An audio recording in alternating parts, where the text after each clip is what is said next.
Hello my friends, I'm Stacy and this is Gorgeously Aging, and today I am going to be doing a look using this gorgeous Huda Beauty Empowered palette. There are so many beautiful colors in this palette, I can't wait to share with you.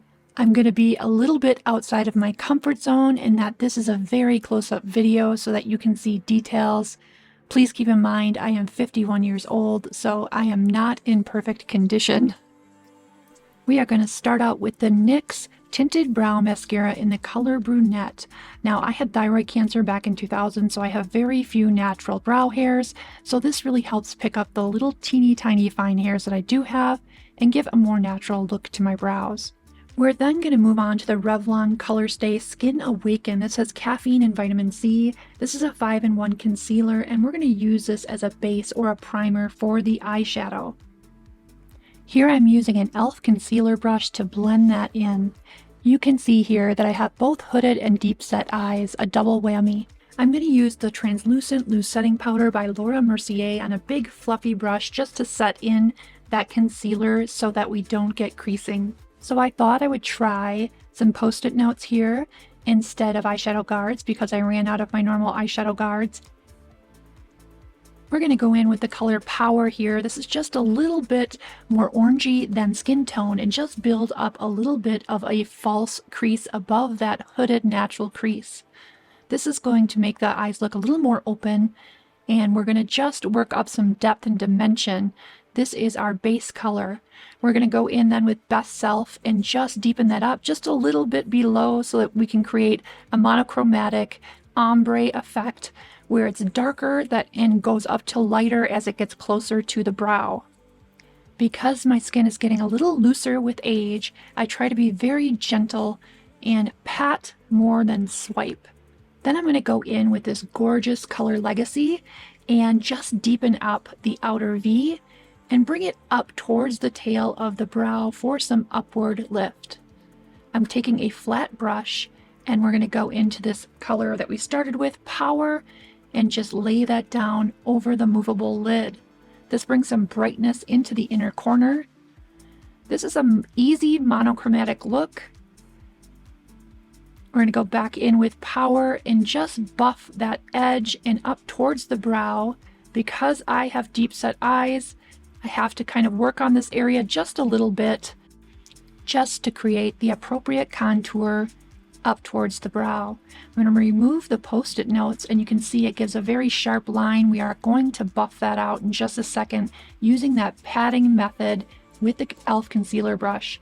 But first we're going to connect the eyeshadow to the lower lash line. I'm going to use the same colors I used for the eyeshadow and tie it all together by bringing it down to the lower lash line. We're just going to go ahead and pat the edge of this. And then with my finger, I'm going to go into this beautiful color Visionary. The camera does not do this color any justice.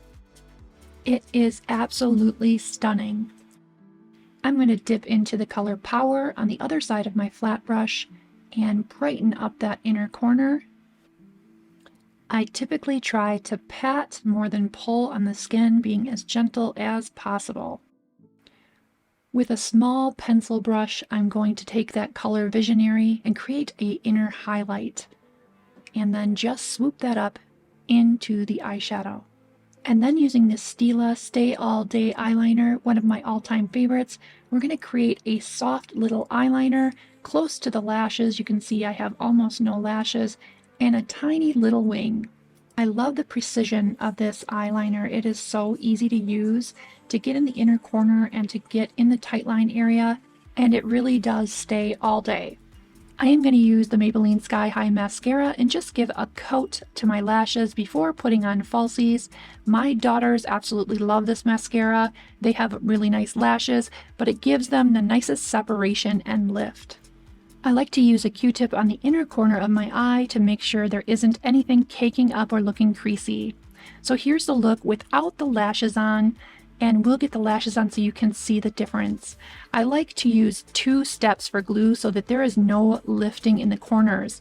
I first use the clear Kiss glue liner, and then I use the Duo Quick Dry on the lashes themselves. So it is a glue-on-glue bond, and this makes them so they stay and the corners do not lift. The lashes I'm using today are the Kiss 03. They are very delicate and everyday appropriate. For my eyes, I do like a lash that's a bit wispy and light, comfortable to wear, and you can still see the lid through it.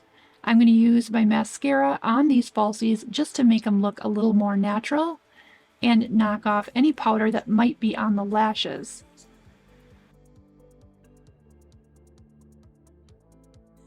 I'm going to take a Rimmel nude pencil and just brighten up the waterline.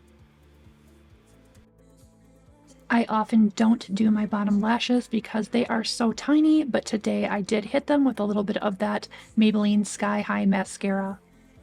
If you haven't used the Milani Supercharged Cheek and Lip, this is fantastic. It's wonderful on both the lips and the cheeks, and this is in the color 130 Spice Jolt. I almost like this one better than the Westman Atelier, and this is so much more affordable. So here is the before and here is the after. I hope you guys liked this video today. If you did, please don't forget to give this video a thumbs up and subscribe to both Gorgeously Aging and Gorgeously Aging Advanced. I love and appreciate you all. I will see you in my next video.